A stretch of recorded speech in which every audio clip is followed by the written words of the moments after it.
Hello and welcome to Business India with me Tarun. The Indian copper producing industry have sought urgent intervention from the government of India to revisit the ASEAN and Japan free trade agreements and some clauses in the CEPA with India that will come up for review in 2016 and 2017. The domestic industry is concerned as imports of copper are now 1/3 of the total consumption due to violations of the rule of origin criteria too. To know how these agreements affect the Indian copper industry, we have with us Mr. P. Ramnath. He is CEO Copper Business Vedanta Limited and Vice President Indian Primary Copper Producers Association. We also have with us Mr. J.C. Ladha, CEO Copper Business Aditya Birla Group and Vice President of the Indian Primary Copper Producers Association. I start with Mr. P. Ramnath for his opening comments on this issue. We've had 2 or 3 FTAs, and the government has, as part of the WTO, has signed various free trade agreements with various countries, so that we have a level playing field for the entire, world business. But what is happening is that these FTAs are in fact, hurting the domestic industry. For example, we have the FTA with the ASEAN, and with this we see that a lot of material, a lot of copper is coming into the country, and over the last 3 to 4 years the imports have virtually doubled from ASEAN. And in fact, we have seen a situation where the entire imports from all sources are nearly 1/3 of the entire domestic market.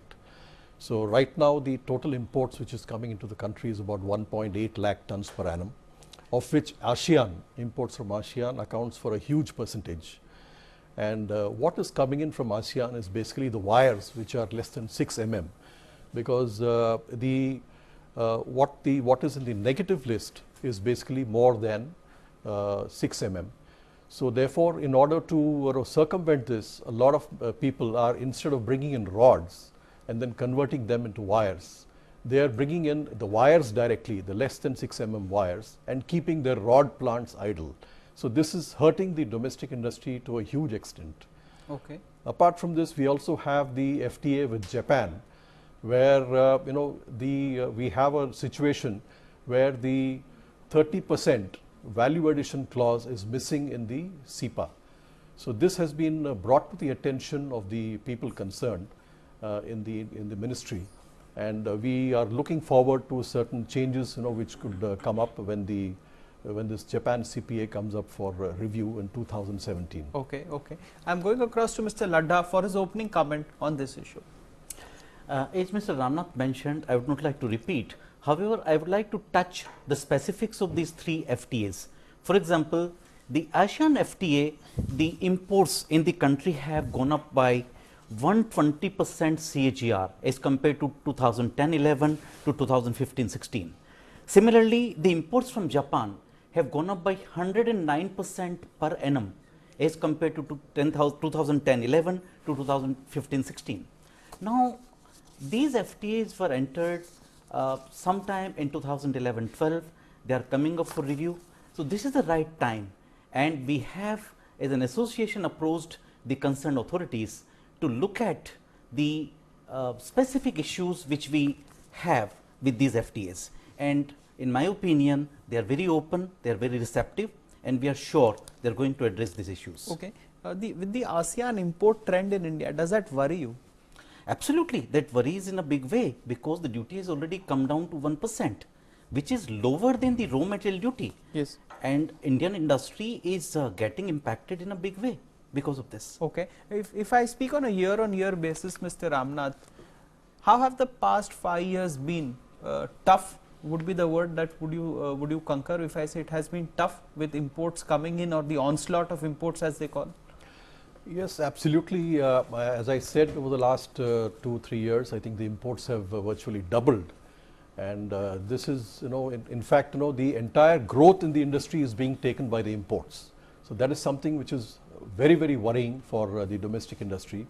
So that because the domestic industry is really looking forward to increase the capacity utilization by taking advantage of the growth in the industry for the copper. And if that is taken over by imports, then it virtually leaves the domestic industry in doldrums. And also affects employment and Make in India? Exactly, because the domestic industry is a huge source of employment. The direct employment, if you see, is close to about 10,000 and the indirect employment would be close to about 50,000. And so it's a huge hit to the domestic industry. And in fact, it virtually goes against the Make in India concept that the government is goes against proposing. Make in India concept. The past 5 years have seen a surge in copper imports in India. How is that affecting the domestic industry? And do you think that copper industry is in peril? And how has that happened? Well, it's very disconcerting to see the imports surging to levels of 1.8 lakh tons per annum. And the imports have virtually doubled over the last 2 to 3 years. And we have seen that part of these imports is from FTA countries like ASEAN and Japan. And this is virtually hurting the domestic industry to a huge extent, because the entire growth in the copper demand in the domestic industry is being taken over by the imports. Now, this is hurting the domestic industry to untold levels, because we are just not able to operate at full capacity. And in light of the increasing costs, the low capacity utilization is certainly demotivating the domestic industry. So we would like these imports to be curtailed and all the FTAs to be revisited, so that the domestic industry, in fact, operates at full capacity. And this also hurts the Prime Minister's Make in India program, because Exactly. because you're not able to expand capacity, and what happens is sellers from abroad will they corner the market if such situation continues? Absolutely. I mean, if we see this kind of trend continuing, then I think it's better to import rather than manufacture locally. Okay, okay. Yes, Mr. Ladda, you had some things to say about the import trends. What are they? Specifically, if we talk about the ASEAN FTA, Yes. the duty has already come down from 5% to 1%. Yes. And in next year, from 1st January 2017, this will become 0. Yes. And that is going to hurt us very badly. Yes. If we talk about Japanese FTA, the duty has already come down to 2.26% during this year. And next year, from January, it is going to be 1.8%. And by 2021, it is going to be 0. Yes. Similar is the situation for other FTAs, for other businesses as well. Yes. Now, this definitely will hurt the domestic industry in a big way, Yes. particularly when the duty on the raw material Yes. is 2.5%. Yes. And that is the biggest demotivating factor for the custom smelters like what we have. Okay. So, this needs to be addressed at the earliest possible, Okay. because already it has started impacting the industry, Okay. wherein the cost is going up and the realizations are coming down continuously. Okay, cost is going up and realizations are coming down continuously, and that is what ails the copper industry. What about duties on blister and anode, Mr. Ramnath? Do you want them to come down to a level where you can manufacture? Yes, certainly, because this, it's a secondary material that we use apart from concentrate. And currently we import from countries, where we have zero duty, like for example, Zambia, etc. Yes. So we would like duty on secondary material like blister and anodes also to be made 0% for all countries. Okay, Yeah. okay. I'm going across to Mr. Ladda and ask him. Mr. Ladda, I've got some data with me which says that India, you have long demanded that some products be put on the negative list of imports. How important is it to do that now, given that imports have crossed 30%? If you take the steel industry, when the imports crossed 10%, there was alarm all over. With 30% in copper, do you think that time has come, if we see an FTA with Australia, we need a negative list to be in place? Absolutely. This is very much necessary. We are already very late. In fact, the products have to be in the negative list, particularly the cathodes and the rods, which are the finished goods of copper industry. And similarly, whenever we have the FTAs and the FTAs which are with the countries having the copper concentrate, the duty on the copper concentrate has to be 0. These will help the local industry in a big way. Okay. I am going across to Mr. Ramnath. Mr. Ramnath, when we see copper imports, do you think we have to build barriers of imports, say about till 10% import duty? Do you see it happening, a 10% import duty on refined copper products import? While I would very much like the import duty to be raised to 10%, I would be happy if the import duty is raised at least to 7.5%. Definitely, I mean, I think as we've been saying, curtailment of imports is very, very important to the domestic industry, and I would sincerely request the government to consider this in the next budget. Okay, okay. Yes, Mr. Ladda, on the import duty front, what are your wish list? Our wish list is on the import duty, the imports which are coming into India related to finished goods, the duty, as Mr. Ramnath mentioned, should go up at least to 7.5%. And secondly, the imports of the raw material which are coming to India, in fact 96% of our requirement of copper concentrate is imported, the duty has to become zero.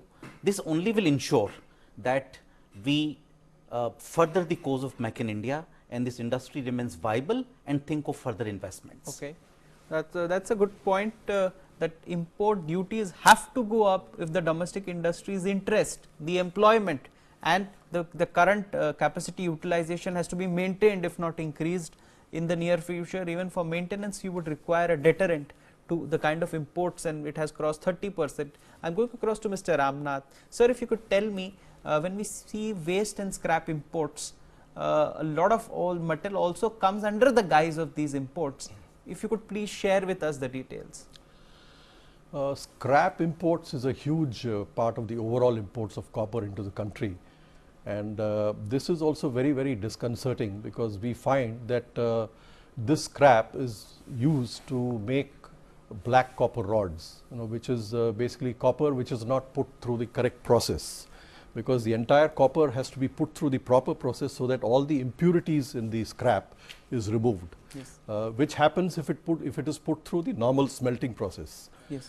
But what we find is that there are a huge number of these kind of fly-by-night operators, especially in various areas in and around Delhi, where the scrap is used for making black copper rods, as they are called. Okay. And this, in fact, is used to make wires which do not meet the kind of standards which are required, and this may lead to unsafe situation, and lead to a lot of electric short circuits. Okay, so that's is a very crucial point, Mr. Ladda. If I go by the statement which was made by Mr. Ramnath, that there is no standardization in quality, do you think that standards for consumption of copper need to be laid down in the country, that a particular brand or a particular mark of copper would only be, so if you have consumption deterrents, then supply can also be what you can say controlled in that manner? I fully agree. It is not that we do not have the standards in the country. Yes. We have the standards under BIS. However, those are voluntary. Yes. These are not mandatory. Do you think they need to be mandatory? Absolutely. This is the right time wherein the standards which we have to be made mandatory, which will perhaps protect the interest of the consumer, protect the interest of the manufacturers, and perhaps this is the right path to take in everybody's interest. Okay. Yes, Mr. Ramnath, on the BIS front. Well, the BIS standards have been laid out, as Mr. Ladda said, and it is mandatory to follow these kind of standards. But what we find is that these standards are not being followed by all these unauthorized operators which are there in the market. So therefore, we would request the Ministry of Environment to look into these various units which are working in various parts of the country, and ensure that such units are not in operation. Okay. So this would lead to the overall increase in the standards of the product, and which also is available. safety. And also safety, of course. Okay. So in the interest of safety also, it should be mandatory that only BIS marked copper should at least be procured by government departments and companies. Standards need to be laid down to consumption of. Point. Yes, Mr. Ladda. Just to give you a feel, there are about 1,000 units which use the copper scrap, out of which about 80% are unregistered. 80% are unregistered? Yes, and they are in unorganized sector. Yes. Now, they are causing havoc to the safety of the people, as well as the government is losing the huge revenue. Yes. So, there is a potential to raise the revenue. and also to bring them in the the revenue network. Okay. So 80% of units and small units using this kind of copper is indeed not good for the industry, also difficult for the safety aspect is concerned. Now, I am going across to a point of deflected imports. India signed FTAs, and FTAs India will sign in the coming years also, but there are a range of problems that it has caused. Deflected imports originating from third countries and landing up into India has caused problems, or so to say caused a breach of trust in the domestic industry, where it feels that it is being exposed to unfair competition. I will take Mr. Ramnath's comment on this issue. Yes, in fact, I think the rules of origin criteria, play a very important part out here, where you have to have at least a 30% value addition in order that this particular imports qualify for the lower duty.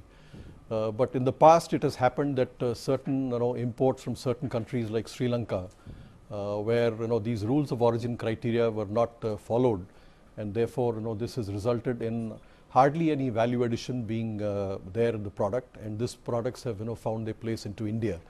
So thereafter certain measures have been taken, corrective measures have been taken, and imports from Sri Lanka have stopped.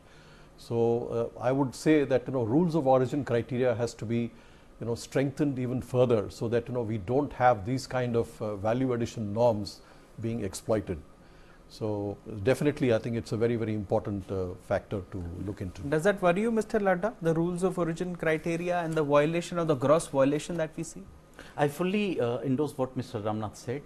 Further, I would say that whatever FTAs are coming up for review, as well as the new FTAs which are under discussion, the views of domestic industry should be taken, and those views have to be considered positively, so that the local industry gets the required protection. At the same time, we have some level playing field for the other countries who wants to do the business with India. Okay. Mr. Ramnath, do you see that countries who have been exporting copper without value addition to India, violating the rules of origin criteria, do you think that they are complicit in dumping in a way copper into India? Definitely. I mean, any sort of imports which are coming in violation of the rules of origin will certainly be, it would constitute violating dumping? the entire spirit of the entire agreement. Yes. So definitely, I think we need to definitely to look into this. Okay. Yes, Mr. Ladda, would you say, or would you presume, or would you at least say that it is dumping if it is in violation of rules of origin criteria? In fact, yes, they are dumping. The reason being that India is the bright spot where the growth is taking place. Yes. And everybody feels that it is better to export to India somehow, and they take the advantage of the FTAs which are there. Now, apart from the duty, the one another factor which is very important, which also goes against India, as I said, is the cost of capital. Yes. The countries who are producing and exporting to India, they have the cost of capital which is almost 0 or 1 to 2%. Yes. As against that, the Indian domestic industry has to pay 8 to 10%. Yes. That itself is a very big. So you mean merely on that measure itself, the industry needs to be protected? Absolutely. Because your cost of capital is higher. Absolutely. Okay, okay. Mr. Ramnath, two questions. First, India has got this inherent problem of high interest rates, as Mr. Ladda said. Do you have in any way any opportunity to get capital from abroad, or raise loans abroad at low interest rates because capital here is expensive? No, what we do is we make use of buyer's credit, which is available at a certain maybe a lower rate of interest. Yes. So we make use of this buyer's credit which is there. Okay. Rather than go in for foreign loans. Yes. Okay. So that is something which has helped us. And we would certainly be making use of the buyer's credit for ensuring that we have lower rate of interest. Now, coming to the India-South Korea SEPA, I would like to go across to Mr. Ladda and ask him what are his expectations. Should copper be on the negative lists? Why it should be there? And what are his expectations from the India-South Korea SEPA agreement? The regions remain the same, that yes, under any agreement also with Korea, the road and the cathode should remain in the negative list. And the other important factor which Mr. Ramnath initially touched upon, that though the rods and cathodes are under negative list. However, below 6 wire is coming into India, which is in the positive list. Yes. So, when this is being reviewed now, this should also be put in the negative The below list. 6 Yes, Mr. Ramnath, below 6 wire is, does that worry you? Because you told us very recently that it's been dumped wanton into India by ASEAN nations also. Yeah, definitely. I mean, the entire imports from ASEAN is the wires which are below 6 and these are being imported by the end users who also have rod making or wire drawing facilities. So, in fact, all these units find it cheaper to import from ASEAN countries rather than draw the wires themselves. So, this is again affecting the domestic copper producers market. Okay. So, definitely we would look forward to a negative list on this aspect. Negative list is what is wanted. I am going across to Mr. Ladda. Sir, if you could tell me, there are two things. The India-Japan SEPA worries the domestic producers a lot. Why does it worry you? It varies from two factors, as I said, again the same. One is the duty on the raw material is high, yes, and continuously under FTA, yes, the duties are coming down, which are below 2.5. So, that is why the huge surge of imports? That's right. Okay. That is one. Okay. The second factor is, of course, the cost of capital. Yes. Japan is having almost zero interest rates, a yes, deflationary yes, issue. So, you can't compete on that front. You can't compete. Okay. So, there is a huge disadvantage if the copper is coming in a big way from Japan. As I said, yes, from the Japan, the copper has gone up from 300 tons, which was there in 2010-11, to almost 12,000 metric tons now. 12,000 metric yes, tons. so there is a CAGR of 109%. Okay. There is the growth of import which is happening from But Japan, I believe, controls 8% of the world's copper production at 1.5 million tons. So, they see it as a legitimate product to export. I mean, they are looking to export. That's right. They treat themselves as an exporter of copper. Sir, if we see Japan and China and the case of these two countries, China remains to be the biggest consumer for this product? Absolutely. China is normally around 50% of the total world consumption World of consumption. copper. Yes, that's right. But is it investing in capacities, or is it still an impact for the Indian a consumer, or you can say a customer for the Indian industry also? China is continuing to import metal, but at the same time they are also building up their own capacities. Okay. So we find that a number of new smelters which are coming up in the market is in China. Okay. So they are in fact building up their overall capacity for making copper within China. Okay. And I think over the years, we will find that the import of concentrate will probably increase into China. Okay. And because as it looks forward to setting up its own capacity. That's right. Mr. Ladda, I would like to ask you, sir, if you could tell me this one thing about when we have these FTAs, what kind of engagement would you want with the government of India? Or do you think the government must engage you much more than currently to get your inputs when it's entering into all these agreements, especially because the FTAs are coming up for review in 2016 and 17 with Japan and other countries? Absolutely not that government is not engaging with the industry. They are definitely taking the views of the industry. However, the level of engagement has to be much more. And they have to appreciate the problems being faced by the domestic industry. That will help everybody. Okay. Okay. Yes, Mr. Ramnath, what level of engagement does the domestic copper industry seek with the government if we have to emerge as a leading copper producing nation in the world as well as meet the domestic demand? Well, I think the government needs to hear what the industry has to say, their entire views on the past FTAs which have been done, and especially in view of the new FTA which is due to be signed, the RCEP. I think it's very, very important that all the industry's views be taken so that we don't repeat the same thing which has happened in the ASEAN FTA and Japan FTA. So I think it's a very, very important to have an industry government kind of dialogue before we go ahead with these kind of FTAs. Okay. Mr. Ladda, I want to ask you, say example, Dutch manufacturer Trafigura set up or is planning to set up a plant for copper manufacturing in India. That's right. Instead of allowing imports to happen, do you think this is a much better way, having a good ecosystem where people invest in making more capacities and stopping import, so that people invest here, create jobs, rather than we import copper? In fact, it's a misnomer. Yes. The Trafigura example which you have given, Yes. yes, they are building up the capacity, but it's not a primary copper. Yes. It's a road manufacturing Okay, capacity so it's a which they are different putting from- up. yes. That's right. Yes. So which perhaps comparatively having the lower job Okay. opportunities. If I take your closing comment on our discussion today on FTAs, what would that be? As I said, FTAs, the engagement with the industry has to be Engagement much more, has much more than what it is there today. Okay. Perhaps the government authorities have to appreciate the difficulties which are being faced, Okay. and they have to immediately address the inverted duty structure Okay, situation. take your point. Yes, Mr. Ramnath, closing comments in 10 seconds from you. Well, I think the government should certainly be looking at the domestic industry's woes in terms of the FTAs which have already been signed, and all their inputs, I think, should be should be considered before new FTAs are signed, like the RCEP. Okay, thank you so much, gentlemen, for joining us on today's discussion. So, as we see imports of copper, with imports of copper crossing 30%, the domestic copper producers are wanting that before India negotiates its free trade agreements with Japan and other countries, the domestic copper industry's suggestions and inputs should be taken into cognizance, and a higher level of engagement is what the domestic industry expects. What happens the next year will be seen, but first and foremost, they would like to be a lot of products of copper imports to be put on the negative list, the import duty on copper concentrate to be brought down to zero. Let us see if that happens in the current year's or the upcoming budget. Thank you so much for joining us on today's discussion on Business India. Thank you. Thank you.